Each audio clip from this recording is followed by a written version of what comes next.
여러분 안녕하십니까? 오늘도 재밌고 유익한 스토리텔링을 해드릴 수달쌤입니다. 오늘 제가 준비한 이야기는요. 개장대왕 영조입니다.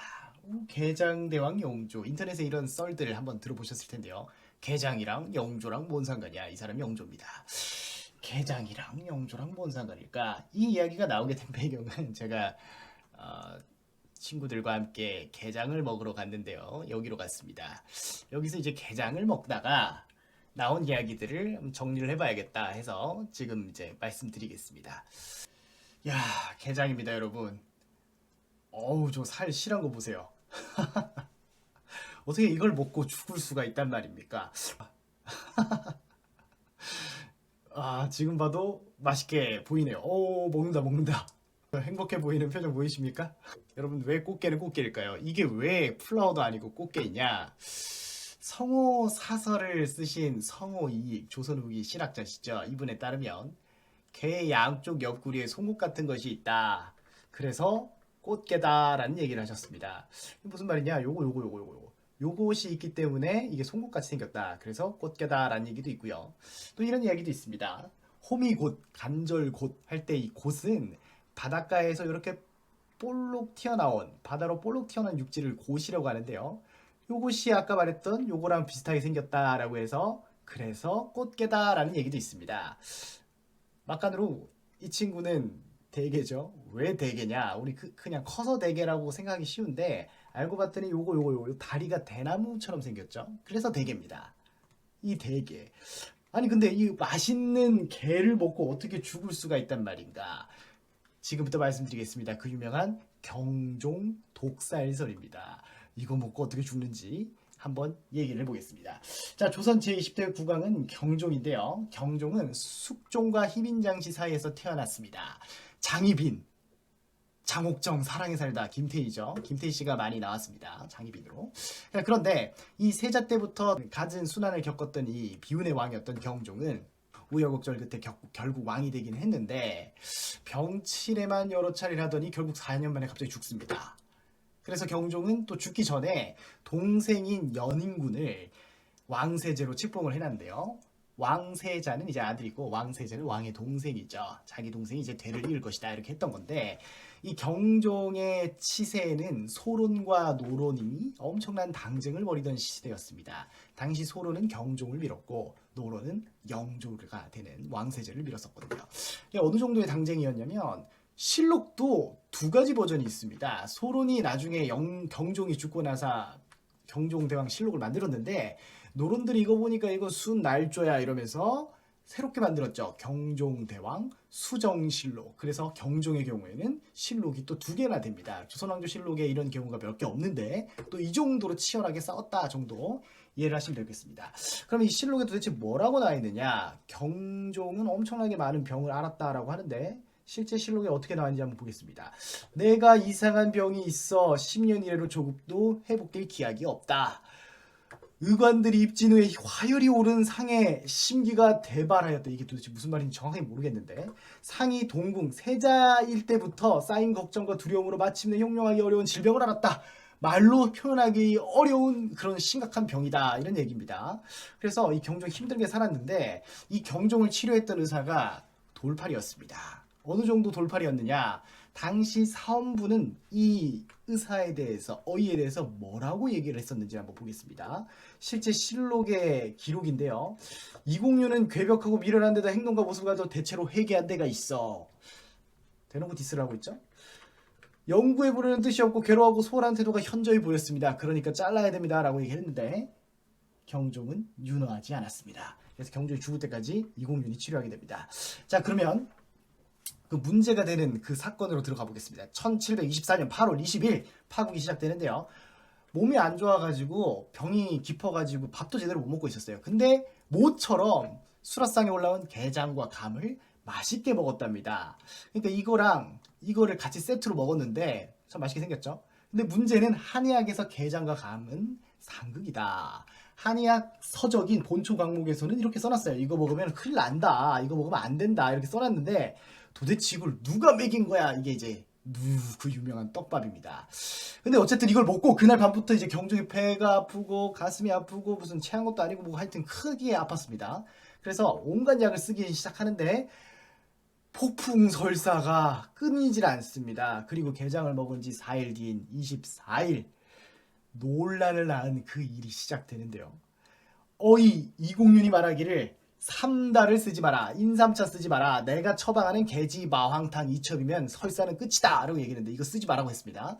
그리고 이공윤의 처방에 따라서 개지 마황탕을 올렸지만 나았느냐. 먹었지만 난리가 났어요. 다른 의사가 어이가 환우가 아침에 비해 더욱 위급합니다. 이렇게 튀어나온 거죠. 그래서 온갖 신하들이 다 뛰쳐오고 이런 급박한 상황에서 경종은 4시에 부축을 받아 겨우겨우 앉았는데 눈을 몹시 부릅뜬 상태로 앉아 있었답니다. 그래서 다른 신하가 괜찮으십니까? 물어보는데 대답조차 하지 못한 이런 절망적인 상황에 당연히 왕이 위급하니까 동생도 왔겠죠? 세제가 울면서 말하기를 우리 형님한테는 인삼과 부자를 써야 된다 이런 얘기를 합니다. 인삼은 알겠는데 부자는 또 뭐냐? 부자는 이렇게 생긴 꽃인데 이거 투구꽃이라고 부릅니다. 요 꽃의 뿌리를 가공해서 만드는 한약인데 한약재인데요. 요게 독성이 너무 강해가지고 잘 쓰면 약인데 잘 못 쓰면 바로 독이 되는 그런 위험한 약이었답니다. 잘은 몰라도 조선시대 사약을 만들 때 이 부자를 많이 쓰지 않았을까 이런 얘기를 합니다. 근데 이거를 만들어서 먹였어요. 그래서 3달을 올려 이 부자도 들어갔겠죠? 임금이 2번 복용하였는데 이공윤인 어이가 말하기를 3다 많이 쓰지 말라고 내가 처방한 약 진호하고 다시 3다 올리면 기를 능히 움직여 경족에서 돌리지 못할 것이다. 이게 무슨 말이냐면 먹으면 죽는다는 얘기죠. 그랬는데 연인군이 얘기합니다. 지금이 어떤 때인데 네 생각을 얘기하고 있느냐. 인삼 먹여야 된다고. 이거 먹여야 된다고. 그리고 부자도 같이 들어갔겠죠. 인삼을 처방으로 경종의 눈빛이 좋아지고 콧등이 다시 따뜻해졌답니다. 역시 조선 사람은 고려 인삼 이것인가 싶었는데 또 연인군도 이런 얘기를 했답니다. 내가 의학의 이치를 알지는 못하나. 그러니까 난 면허 없지만 그래도 인삼과 부자가 양기를 능히 회복시킨 것만은 안다. 이런 얘기를 했는데 역시 인삼인가 싶었는데 다음날 경종 죽었습니다. 다음날 죽었어요. 그리고 뒤이어 세제였던 연인군이 21대 국왕으로 즉위하게 되니 이영조입니다. 조선시대 최장수 임금 무려 왕만 51년을 했어요. 이분이. 그런데 이렇게 갑작스럽게 경종이 승하하면서 왕위를 계승하게 되자 민심이 동요하고 온갖 소문과 억측이 난무하는데요. 거기다가 소로는 경종을 지지했고 노로는 영조를 지지했기 때문에 처음에는 이 조정이 상당히 시끄러웠습니다. 탕평책이라는 게 처음부터 잘 먹혔던 게 아니에요. 그래서 영조가 택한 것은 숙청이었죠. 피보라가 몰아치는데요. 자신을 역적의 수배로 몰았던 이들에 대한 대대적인 숙청이 있었고 그랬지만 민심은 돌아오지 않았습니다. 퍼져나가는 경종의 독살설. 이보게 말이야. 그 얘기 들었나? 경종대왕께서 글쎄 동생이 올린 게장과 감을 먹고 그렇게 상태가 악화되었다는 거 아닌가. 아니 내가 듣기로는 게장에 독을 탔다던데. 아니 무슨 소리가. 내가 듣기로는 영조의 친엄마는 아니지만 숙종의 계비 인현 왕후 다음에 들어온 계비 2번째 계비 인원 왕후랑 짜고 같이 세트로 먹였다는데 이런 얘기도 나오고 이렇게 불만을 가졌던 남인과 소론 세력은 소현세자의 자손인 밀풍군 이탄을 왕으로 추대하고자 합니다. 당연히 내가 추대하려니까 비켜주세요. 이러면 비킬 사람 아무도 없죠. 전국적으로 20만 반란군이 모였습니다. 이것이 바로 그 유명한 이인좌의 난인데요. 무술년에 일어났죠. 이인자 난 때 사람들은 얘기를 합니다. 영조가 경종을 독살했다. 영조는 심지어 숙종의 친아들이 아니다. 이런 썰도 돕니다. 이인자의 반란군은 상녀를 둘러매고 청주성을 향했는데요. 이 청주성을 들어갈 때 이 상녀를 메고 있었답니다. 이 상녀 안에는 무기가 있었죠. 이게 조선판 트로이의 목마입니다. 상녀의 행렬이 지나가니까 성문을 열어줬는데 들어가서 이제 바로 성을 진압해버린 거죠. 결국은 이 이인자의 난은 진압이 됐고 영조는 진압에 성공한 진압군을 너무 반가운 나머지 숭례만 앞까지 와가지고 마중을 했다고 합니다. 그리고 이인자는 잡아서 거열형에 처했습니다. 그 사극에 나오는 거죠. 사지를 찢어 죽이는 그 극형입니다. 그런데 여기서 이 영조 양몽은 끝나지 않았는데 무려 왕이 되고 30년이 더 지났는데 31년이 지났는데도 엄청난 사건이 두 건이나 터집니다. 그게 뭐였냐면 1755년 1월 나주객사에 어떤 포스터가 붙는데요. 객사라는 것은 조선시대 게스트하우스라고 생각하시면 됩니다. 여기에 누가 붙인 거예요. 뭐라 붙였냐면 영조 나쁜 놈 온갖 얘기를 써놓은 겁니다. 우리 조선왕조실록은 디테일한 욕설을 잘 담지 않을 때가 많아요. 조선왕조실록 버전 B가 있는데 차마 입에 담지 못할 말입니다. 뭐 이런 식으로 써놨어요. 그래서 좀 궁금합니다. 도대체 뭐라 써놨는지. 어쨌든 영모다라고 해서 이 사건에 연루된 사람들을 잡아다가 죽였습니다.